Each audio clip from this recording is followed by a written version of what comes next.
উপ-আনুষ্ঠানিক শিক্ষা ব্যুরো আপনারা যারা বিভিন্ন পোস্টে পরীক্ষা দেবেন তাদের জন্য আজকের ভিডিওতে থাকছে নিয়োগ পরীক্ষার সাজেশন পোস্ট বাটন বিগত সালের প্রশ্ন নিয়ে বিস্তারিত আলোচনা। আশা করি ভিডিওটি প্রথম থেকে শেষ অবধি দেখার চেষ্টা করবেন। আর এখানে একটা কথা বলে রাখি, স্বল্প সময় ভালো একটা প্রস্তুতি নিতে চাইলে শিক্ষা অধিদপ্তর জব রিভিউ এই বইটি পিডিএফ আমাদের কাছ থেকে সংগ্রহ করে নিতে পারেন। পিডিএফ মূল্য মাত্র 40 টাকা। যারা নিতে চান তারা এই নম্বরে হোয়াটসঅ্যাপের মাধ্যমে যোগাযোগ করে পিডিএফটি সংগ্রহ করে নেবেন। এই পিডিএফে উপ-আনুষ্ঠানিক শিক্ষা ব্যুরো বিভিন্ন পোস্টের প্রিভিয়াস কোশ্চেন ব্যাংক দেওয়া আছে এবং বাংলা, ইংরেজি, গণিত, সাধারণ জ্ঞান মোটামুটি একটা আলোচনা করা আছে। আমরা এরপরে আলোচনা করব প্রিভিয়াস কোশ্চেন ব্যাংক, এর সাথে আরো আলোচনা করব কোন কোন টপিকস বললে মোটামুটি ভালো একটা প্রিপারেশন নিতে পারবেন। তো আমরা আগে প্রিভিয়াস কোশ্চেন ব্যাংকটা সলিউশন করি, তারপর ওই বিষয়গুলো আলোচনা করব। ধৈর্য ধরে ভিডিওটি এ টু জেড দেখার চেষ্টা করবেন। দেখি কি প্রশ্ন আছে। কোন আমলে ব্রাহ্ম লিপিতে কিছু কিছু পরিবর্তন দেখা যায়? এটা গুপ্ত আমলে। বাংলা স্বরধ্বনিতে কয়টি হাস্যস্বর রয়েছে? 4টি। নিচে কোন ধ্বনিকে পার্শ্বিক ধ্বনি বলা হয়? ল। কোন শব্দে যুগরীতিকে গঠিত দ্বিরুক্ত শব্দের ব্যবহার করা হয়েছে? আকাশ বাতাসে। কোন বর্গীয় ধ্বনির আগে ন সর্বসময় মূর্ধন্য হয়? এটা ট বর্গীয় ধ্বনি। নিচে কোন কর্মধারার সমাস? এখানে কর্মধারার সমাস সবগুলা খাসমহল, মৌলভী সাহেব, রাজস্বী, মোটগুলাই কর্মধারার সমাস। এখানে 9 হবে, শব্দটা লিখতে ভুল করছে, যাই হোক। সন্ধি বিচ্ছেদ করুন। অনেশ্বন, অনেশ্বনের সন্ধি বিচ্ছেদ অনুযোগ এসন, অনেশ্বন। খাঁটি বাংলা উপসর্গ সংখ্যা কয়টি? খাঁটি বাংলা উপসর্গ 21টি। শব্দ ধাতু মূল কি নামে পরিচিত? এর মূল প্রকৃতি নামে পরিচিত। মোহাম্মদ শহীদুল্লাহর মতে বাংলা ভাষা উৎপত্তিকাল কবে? এটা ডক্টর মোহাম্মদ শহীদুল্লাহর মতে বাংলা ভাষার উৎপত্তিকাল 7ম শতাব্দী। বাংলা ভাষার কোন রীতি সুনির্ধারিত ব্যাকরণ অনুসরণ করে? সাধু রীতি। কোনটি সাধু ভাষার বৈশিষ্ট্য? এটা গুরু গম্ভীর। কুজন শব্দের অর্থ কি? কুজন শব্দের অর্থ খারাপ। হজ যাত্রা কোন ধরনের সমাসের উদাহরণ? চতুর্থ তৎপুরুষ সমাসের উদাহরণ। ডালে ডালে কুসুম ভার, এখানে ভার কোন অর্থে প্রকাশ করেছে? এখানে সমূহ অর্থে।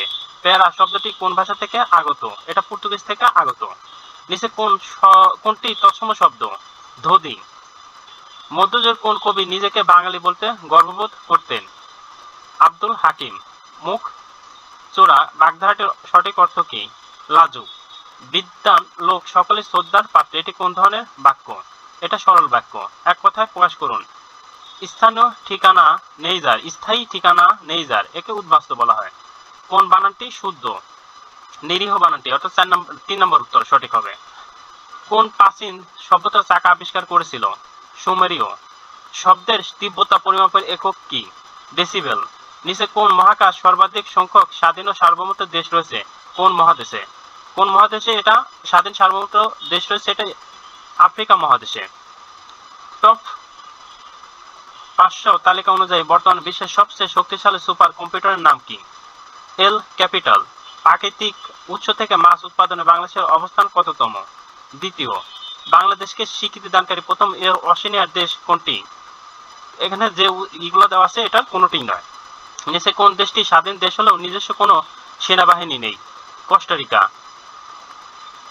ডেভেলপিং ইটস D8 এর সদস্য, ডেভেলপিং ইটস বা D8 এর সদস্য নয় কোন দেশটি? উত্তর হবে ইরাক। মুসলিম প্রধান না হয়েও কোন দেশটি ইসলাম সম্মেলন সংস্থার সদস্য? এটার উত্তর হবে টগো। আসিয়ান রিজিওনাল ফোরাম এর সদস্য সংখ্যা কত? 27টি। বিশ্ব খাদ্য নিরাপত্তা দিবস প্রতি বছর কোন দিনে পালিত হয়? 7 জুন। বিশ্বের কোন শহর নিষিদ্ধ শহর নামে পরিচিত? লাসা। বাংলাদেশের সুপ্রিম কোর্টের একজন বিচারপতি কত বছর বয়স অবসর গ্রহণ করে? 67 বছর। বাংলাদেশ মিলিটারি একাডেমি কোন শহরে অবস্থিত? এটা চট্টগ্রামে অবস্থিত। আমরা আর দুইটা বিষয় ইংরেজি এবং গণিতের যে প্রশ্ন সমাধান সেটা অন্য ভিডিওতে দেবো। তার আগে আমরা আলোচনা করি কোন কোন বিষয়গুলো আপনাদের বেশি করে পড়লে 100% প্রশ্ন কমন পাবেন। বাংলার জন্য বাংলা ভাষা ব্যাকরণ, ইংরেজির জন্য মাস্টার, গণিতের জন্য নবম দশম শ্রেণীর গণিত অথবা গণিত, আর সাধারণ জ্ঞানের জন্য জব রিভিউ। ওভারঅল কোশ্চেন ব্যাংকের জন্য শিক্ষা অধিদপ্তর জব রিভিউ। এই টোটাল প্যাকেজটা যদি আপনি কভার করে যেতে পারেন ইনশাআল্লাহ 100% প্রশ্ন কমন পাবেন। আর যারা নিতে চান তারা এই নাম্বার হোয়াটসঅ্যাপের মাধ্যমে যোগাযোগ করে পিডিএফ গুলো সংগ্রহ করে নেবেন। আর এই পিডিএফ গুলো সবগুলোর মূল্য 100 টাকা।